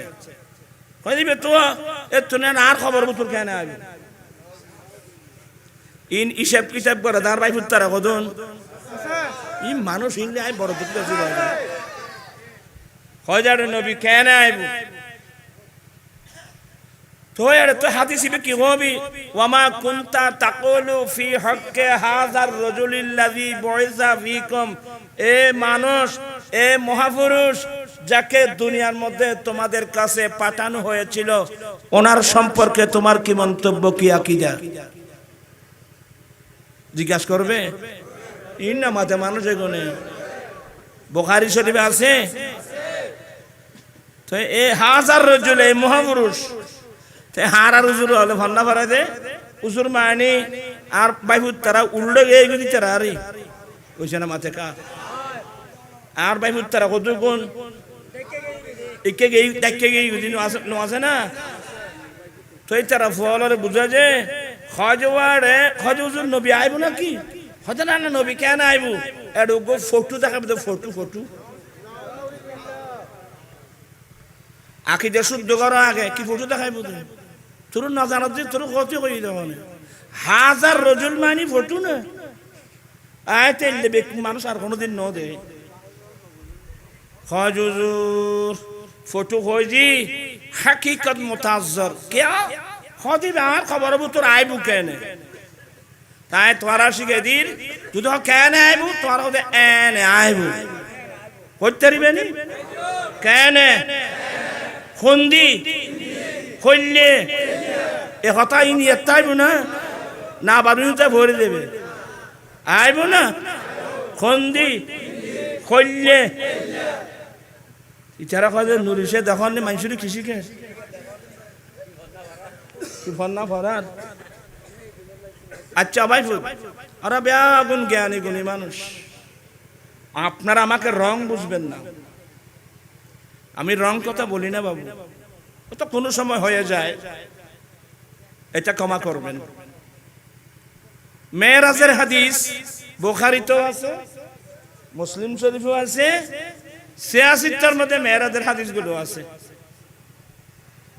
আল্লাহর নবী বলেন আমি বাইতুল মাকদাস থেকে জিবরিল সহ বুরাক সহ যখন আসমানি জগতে গেলাম আসমানের কিনারায় যখন গেলাম ওখানে একটা গেট আছে না ওখানে একটা গেট আল্লাহ বানিয়েছেন এমন সুন্দর গেট ওই গেটটা আমার আল্লাহ বানিয়েছেন একমাত্র আমার দয়াল নবীর জন্য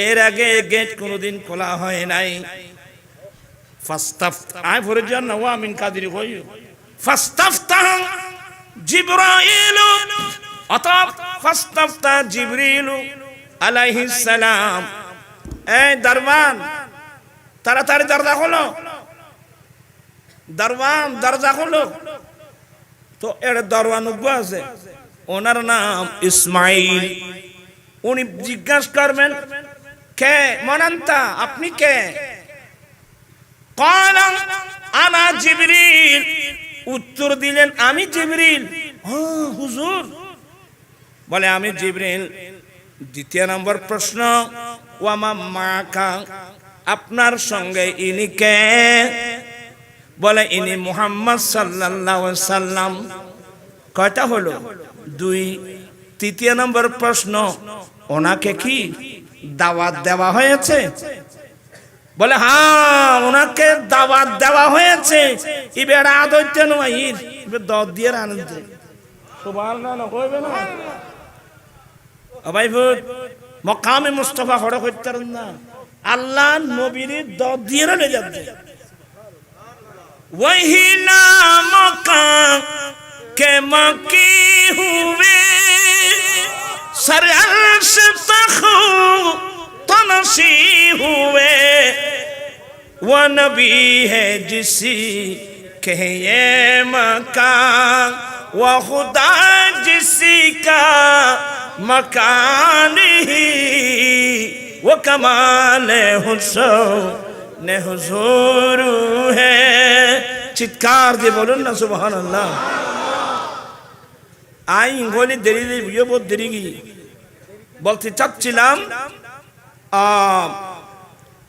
কয়টা প্রশ্ন আপনি কে আপনার সঙ্গে ইনি কে ওনাকে কি দাওয়াত দেওয়া হয়েছে তিনি প্রশ্নের উত্তর যখন পেয়ে গেলেন ওই গেটটা মুহূর্তের মধ্যে গেট খুলে দেওয়া হলো গেট যখন খুলে দেওয়া হলো আমার নবী বলেন আমি জিবরিল বুরাক সহ প্রথম আসমানে যখন কদম রাখলাম ওই গেটের পাশে দেখলাম একজন নূরানী সুরতের মানুষ বসে আছেন একজন নূরানী সুরতের মানুষ বসে আছেন জিবরিল বলেন নবী গো ইনাকে চিনেন ওরা আর কথা লইতে লাগিও ভাল্লা বা তোরা হলে তাই কইম করতো জিবরিল বলেন নবী গো ইনাকে চিনেন আমার নবী তুমি বলো না তোমার ডিউটি তুমি আদায় করো তুমি বলো বলে হুজুর হাযা আবুকা আদম ইনি আপনার বাবা আদম আলাইহিস সালাম ফাসাল্লিমু আপনি ওনাকে একটু সালাম করুন আমার নবী সালাম করলেন আদম আলাইহিস সালাম সালামের উত্তর দিয়ে দোয়া দিলেন মারহাবা ইয়া ইবনে সালেহ মারহাবা ইয়া নবী সালেহ এ নেককার নবী নেককার সন্তান মারহাবা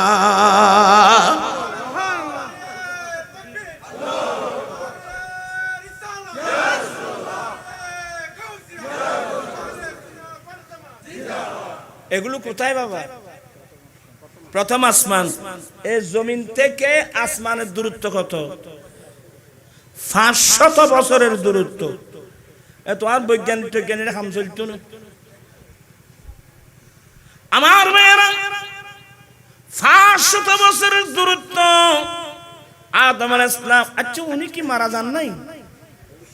বুঝছেন না মাতিয়া? আদম আলাইহিস সালাম মারা যান নাই? আদম আলাইহিস সালাম মারা গিয়েছেন, ইন্তেকাল করেছেন তখন থেকে প্রায় 7-8 হাজার বছর আগে ওনাকে দফন করা হয়েছে এক রিওয়ায়াত মোতাবেক শ্রীলঙ্কার পাহাড়। আসেন আরো তুই এত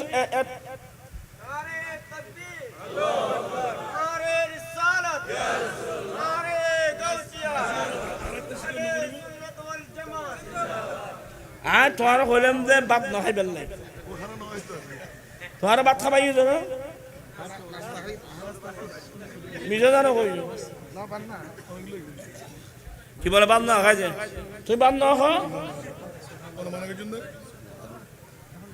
মারহাবা হবে আগুনে তুই শেয়ার কই ফিরে ভাই বস এ মুজাফফর ইয়া শেয়ার কই কথা নিবে দে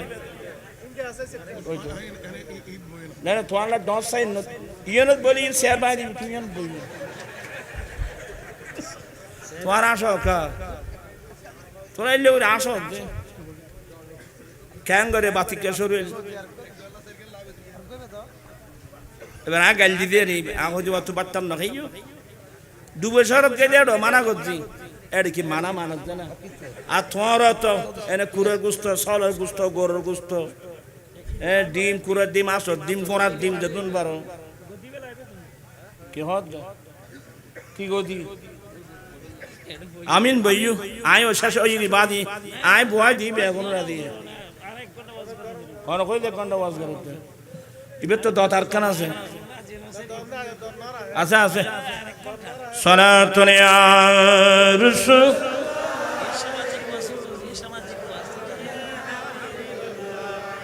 আপনারা কি বিরক্ত হচ্ছেন? এটা আর উজুর কদুন আছে কেন করতেন আকল ঘম আকল বাচ্চে আর মুরব্বী হলো হয়তো যে হয়তো 1 মন এলম তাইলির 10 মন আকল তাই আকল লাইব অত ফিট করিবে এরি আর উজুর এলম বেশি আকল নান বাচ্চে এ ফেস খাই দে ফুয়া কদুন হেন কেন গালি তোরা বাসা তোমরা দিকে বসো না না তুই আচ্ছা তোমার নাম একটু ইন তো আল্লাহ গো আল্লাহ নয় ইন তো আল্লাহ একটু দিবে এখন তো ইয়া কি বলতাম চাইলাম দে ওরে দেখতে পাচ্ছি মাথা ঠিক নেই আপনার সবাই শিক্ষিত মানুষ হ্যাঁ ওনার এক রিওয়ায়াত মোতাবেক হুজুরের মাজার শরীফ শ্রীলঙ্কার পাহাড়ে আরেক রিওয়ায়াত মোতাবেক মক্কায় মুআজ্জামার পাহাড় আবু কুবাইস পাহাড়ে ওয়াল্লাহু আলাম আল্লাহ বেহতর জানেন আল্লাহ ভালো জানেন উলামাদের খেদমতে আমার বিনয়ের সাথে অনুরোধ থাকবে আপনারা ছাত্রদেরকে জনগণকে হাদিসের অপব্যাখ্যা দিবেন না বুঝেন না আসলে একটু আমাদের সাথে মত বিনিময় করলে হয়ে যাবে ইনশাআল্লাহ যেমন আমি আঙ্গুল দিয়ে দেখাই দিচ্ছি আদম আলাইহিস সালাম কোথায় এসে আবার ভরবে দিও প্রথম আসমানে এই জমিন থেকে আসমানের দূরত্ব কত 500 বছরের দূরত্ব ইন্তেকাল করেছেন 7,000 বছর আগে কিন্তু মেরাজের রাত্রে আদম আলাইহিস সালাম প্রথম আসমানে দ্বিতীয় আসমানে ঈসা আলাইহিস সালাম তৃতীয় আসমানে ইউসুফ আলাইহিস সালাম এভাবে ষষ্ঠ আসমানে মুসা আলাইহিস সালাম সপ্তম আসমানে ইব্রাহিম আলাইহিস সালাম আলেম ওলামারা ওয়াজ করে বিশেষ করে মুসা আলাইহিস সালাম বলেন নবী গো আল্লাহ তো আপনাকে দাওয়াত দিয়ে এনে দিদার দান করেছেন ইয়া রাসূলুল্লাহ আপনার উম্মতের জন্য কিছু দিয়েছেন আমার নবী বলেন মুসা আল্লাহ আমার নবীর জন্য এমন নিয়ামত দিয়েছেন এত বেশি নিয়ামত দিয়েছেন অন্য কোন নবীকে দান করেন নাই বলে ইয়া রাসূলুল্লাহ আমাকে একটু বলুন না কি দিয়েছেন আমার নবী প্রথমে বলতে, মুসা আমার আল্লাহ আমার উম্মতের জন্য 50 ওয়াক্ত নামাজ দিয়েছেন। ওয়াজ এগুলো ও মতন সাবরা করে না, আগরি সারি বেগম খালি সবাই করে। হাদিস এগুলোকে ফেলে দিতে পারবে? আমার নবী মুসা আলাইহিস সালাম বলেন, হুজুর আপনার উম্মত 50 ওয়াক্ত নামাজ পড়বে না। ইরজিউ ইলা রাব্বিক, আপনি আপনার রবের কাছে ওয়াপস যান, নামাজ কমায় আনুন। উম্মতের কথা শুনে আমার দয়াল নবী আল্লাহর দরবারে চলে গেলেন। সুবহানাল্লাহ। রাসূল আপনি আবার আসছেন যে? আল্লাহ আগে তো তুমি আনছিলা, এখন আমি উম্মতের মায়ায় আসলাম। আল্লাহু আকবার।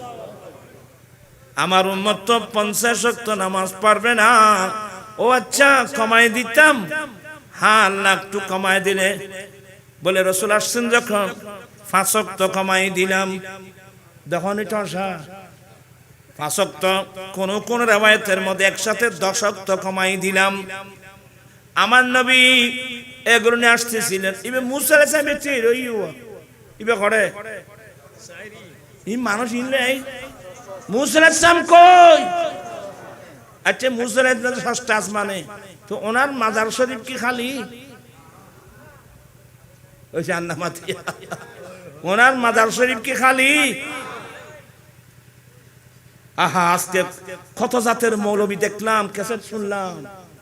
উনি যখন ওইদিকে গেলেন এদিকে নাই, এদিকে আসলে ওইদিকে নাই। আর পাবলিক ওয়াজ বুঝাতে বড় বড় হুজুর হলে ওইদিকে গেলে যখন এদিকে নাই, এদিকে আসলে ওইদিকে নাই। আমি বলবো তুমি নিজ কোরআন হাদিস বুঝো নাই, পাবলিকদেরকে কোত্থেকে বুঝাবেন? তুমি নিজে গুমরা, পাবলিককে গুমরা করতেছো। এখন আমার এই প্রশ্নের উত্তর দাও, মুসা আলাইহিস সালাম যখন কোথায়? ষষ্ঠ আসমানে। তো মুসা আলাইহিস সালামের কবর শরীফ কি খালি হয়ে গেছে? আমি বলবো না। শব্বির আহমদ ওসমানী দিয়াবন্দি ফাতহুল মুলহিম শারহে সহিহুল মুসলিমের এই মেরাজের হাদিসের ব্যাখ্যায় উনি লিখতেছেন, এই মুসা আলাইহিস সালাম যখন ষষ্ঠ আসমানে, মুসা আলাইহিস সালামের কবর খালি হয়েছে। আজ পর্যন্ত পৃথিবীর ইতিহাসে কোন মুহাদ্দিস মুফতি এই কথা বলে নাই, কারণ আল্লাহর নবী মুসা আলাইহিস সালাম ষষ্ঠ আসমানে আছে। আল্লাহর নবী মুসা আলাইহিস সালাম আফন কবর শরীফেও আছে। আল্লাহ নবীদেরকে এই ক্ষমতা দান করেছেন। আয় কি কথা বুঝে তাজিনের এটা আর লম্বা গেলে আরো দেরি দেব। এতে ইবের ওয়াজ উনতেন ইবের সামান্য কিছু আবার যাইবে। আমার ভাইয়েরা, আমি আর কথা বাড়াচ্ছি না। আদম আলাইহিস সালাম প্রথম আসমানে, দ্বিতীয় আসমানে ঈসা আলাইহিস সালাম আছে তো, হাদিসের দ্বারা প্রমাণ আছে তো। সে আলা হসাই ইবে কোন দিকে ওই জান্নামাতিয়া খড়ে গিয়ে দেয় আসমানও। এখান থেকে প্রথম আসমানের দূরত্ব 500 বছরের দূরত্ব। আদম আলাইহিস সালামের ইন্তেকালের 7,000 বছরের পরে আদম আলাইহিস সালাম প্রথম আসমানে, ঈসা আলাইহিস সালাম দ্বিতীয় আসমানে। গেই না রোয়া আলা হসা কোন দিকে ওই জান্নাতে কোন দিকে দে কেন কইলে? আচ্ছা, মদিনা শরীফের তো বাংলাদেশের কবরস্থান ক্ষুদ্রবাদী। বাংলাদেশ থেকে আমাদের মদিনা শরীফ থেকে আমাদের বাংলাদেশের দূরত্ব কত? মাত্র 6-7 হাজার মাইল। 6-7 হাজার মাইল দূরে আমার কবরের ভিতর খদিমে খবরের ভিতর আইব কেন? আমার ভাইয়েরা, আমি বিনয়ের সাথে বলবো, খবর অনেক গভীরে না, 2-3 হাত নিচে খবর, নাকি 2-3 হাত 4 হাত নিচে, এই গভীর। কিন্তু আমি আলেমদেরকে বলবো, আপনি বিজ্ঞান পড়েন নাই। এই জমিন থেকে আসমান পর্যন্ত কয় হাজার ক্ষেত্র আছে? এটার নাম খররাতুল আরদ, মাটির ক্ষেত্র। উপরে খররাতুর রি, বাতাসের ক্ষেত্র। এরপরে গেলে খররাতুল কামার, চন্দ্রের ক্ষেত্র। আমার ভাইয়েরা, বায়ুমণ্ডল পার হয়ে গেলে ওখানে অক্সিজেন লাগবে। আবার অক্সিজেন নিয়ে কতটুকু যাবেন তার একটা সীমা আছে। এভাবে হাজার হাজার ক্ষেত্র পার হয়ে আল্লাহর নবী মুসা আলাইহিস সালাম সহ আম্বিয়া ইকরাম আসমানে জগতে গেল। আমার দয়াল নবী মদিনাতুল মুনাওয়ারা থেকে মাত্র ৭,০০০ মাইল দূরে এই আমার উম্মতের কবরের মধ্যে নবী আসতে পারে না? আসার ক্ষমতা কে দিয়েছেন? আল্লাহ। এখানে সমস্যা কিসের? আমার ওয়াজ শেষ, অর্ধেকের মধ্যে শেষ করে দিচ্ছি। আমি বোঝাতে চেয়েছি, আমরা যদি নিজের জীবনকে আমার নবীর সুন্নাত দিয়ে সাজিয়ে নিয়ে যেতে পারি, কবরে, হাসরে, কিয়ামতের মাঠে আপনার পাশে আমার পাশে কেউ নাই, আমার দয়াল নবী কিন্তু তাকবেন। অতএব আমরা নবীর সুন্নাত মোতাবেক চলতে চাই কি চাই না? দুই হাত উঠায় চলতে চাই কি চাই না? আল্লাহ তুমি কবুল করো। আমি এলোমেলো কিছু কথা বললাম, বাকি কথা ইনশাআল্লাহ আমার আজিজ ছোট ভাই মুজাহিদে মিল্লাত অধ্যক্ষ আলহাজ মাওলানা হাসান রেজা, অধ্যক্ষ হাসান রেজা মুদ্দাজিল্লু, উনি আরো সুন্দর করে বলবেন। সবাই তো ওনার পাগল আমি জানি।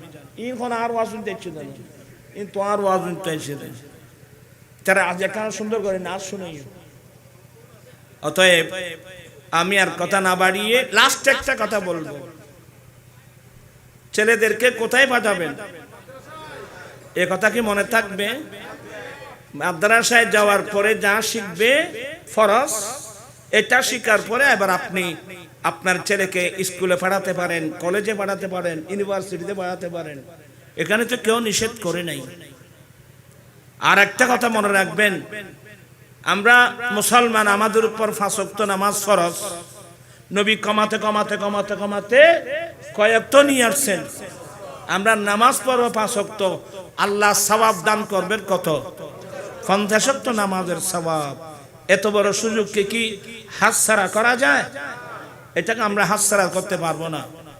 এই ৫ ওয়াক্ত নামাজের মধ্যে যে নামাজগুলো ফরজ, এটা তো আমি ইমামের পিছনে পড়বো।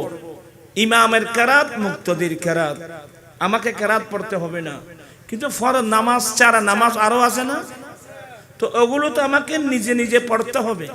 আমি শুদ্ধ করে যদি কোরআন পড়তে না জানি, শুদ্ধ করে কেরাত পড়তে না জানি, বাকি নামাজগুলো আমি পড়বো কিভাবে? আজকে মুসলমান পাড়া থেকে কোরআনের তেলাওয়াত সম্পূর্ণ বন্ধ হয়ে গেছে। আমার আম্মি যেন এখনো আছে, দোয়া করবেন আল্লাহ যেন সুস্থতা দান করেন। একদিন তো যেতেই হবে, আল্লাহ যেন সাকরাত আসান করে দেয়। যাবার সময় সজ্ঞানে কলমা পড়ে যেন দুনিয়া থেকে যেতে পারে। আমরা সবাইকে বসতাম। আমি জানার কথা মনে পড়ে যে আমরা ছোটবেলায় এমনি তো দরিদ্র ফ্যামিলির ছেলে আমরা, আমার আম্মি জানতো তাহাজ্জুদ পড়তেন, আমাদেরকে ঘুম থেকে উঠাই দিতেন। একদিন আমি থাকতে পারিনি। এই উঠো, আজান হয়েছে, মসজিদে যাও। আমরা মসজিদে যেতাম, নামাজ পড়ে আসতাম। নামাজ পড়ে যখন আসতাম, মুসলিম পাড়ার মহিলারা, আমাদের পাড়ার মহিলারা ফজরের নামাজ পড়ে মুসল্লায় বসে গুনগুন গুনগুন করে কোরআন তেলাওয়াত করত। এখন এই আওয়াজ কি এখন আছে? তো তাই বুঝলেন, তুই তো আল্লাহ বয়ানো যে ওই ফার্নিচার বেশ করে দিবে, কোরআন ফরিদ জানা দিবে তো মানো। আল্লাহ পাক সবাইকে হেদায়েত নসিব করুক। আলা হযরত কমপ্লেক্স, এটা দ্বীপসুরতিবাসীর জন্য অনেক বড় নিয়ামত, ঠিক কিনা? আপনাদের এটা একটা বড় নিয়ামত না? একটা বড় নিয়ামত এই আলা হযরত কমপ্লেক্স। এই কমপ্লেক্সকে বুকে নেওয়া প্রত্যেকের ঈমানি নৈতিক দায়িত্ব। আপনারা ছেলেবেলে দিবেন, একটু পরামর্শ দিবেন, লেখাপড়া হর মানাসিরা সুবন্তে সাহেব খড় গিয়ে গেছে না, খড়া এ ইয়া চারা সাক দিব তোমার আর ঠিক বলে ফরা চালাই গুনা নড়া চালাই কি চারা সাক দিব ইয়া সাক দিতে মধ্যে ইনশাআল্লাহ হুজুররা সুন্দর করে পড়াবেন। আপনারা ছেলে মেয়েদেরকে মাদ্রাসায় দেন, ভুল কোনোদিন করবেন না। কিন্তু আজকে কোরআন তেলাওয়াত মুসলমান ফারা থেকে কমপ্লিট কি হয়ে গেছে, বন্ধ হয়ে গেছে। আমরা বড় নিমক হারাম, আমরা কিয়ামতের মাঠে নবীর সামনে মুখ দেখাতে পারবো না। কিন্তু সবাই বসেন, আহলে সুন্নাত ওয়াল জামাতের আকায়েদের উপর অটল থাকবেন। আহলে সুন্নাত ওয়াল জামাতের আকীদা একমাত্র কোরআন সুন্নাহ ভিত্তিক আকীদা। আহলে সুন্নাত ওয়াল জামাত ছাড়া ইসলামের নামে অনেক দল আছে কিনা, এরা কিন্তু তাদের সত্যতা কোনোদিন প্রমাণ করতে পারবে না। কথা বুঝছেন? এগুলো বললে তো আবার অনেক ভাই রাগ করে ফেলবে, হুজুরা রাগ করে ফেলবে। আল্লাহ পাক যারা না বুঝে এদিক সেদিক যাচ্ছে, আল্লাহ তাদেরকে হেদায়েত নসিব করুক। এবার সবাই ধৈর্য সহকারে বসুন। আমার ভাই আজিজের আমি অনেক কষ্ট করে আসছেন, উনি মূল্যবান বক্তব্য রাখবেন। আল্লাহ ওনার একটু দোয়া করবেন শরীরের জন্য। শরীরটা আসলে যেন আল্লাহ সুস্থতা দান করেন, আর দীর্ঘদিন যেন সুন্নিয়তের জন্য খেদমত করতে পারেন। আল্লাহ ওনাদের এলম আমল হায়াতের মধ্যে আল্লাহ কোটি কোটি বরকত দান করেন। আমি আর কথা না বাড়িয়ে ওই মেহমান আসছে বললেন যে আর নবীর দরবারত এই তুমি চলে আসছি, আর কেউ জানি নাও পারি। এই জন্য আমি দুঃখ প্রকাশ করে আমি বক্তব্য শেষ করলাম। আসসালামু আলাইকুম ওয়া রাহমাতুল্লাহি ওয়া বারাকাতুহু।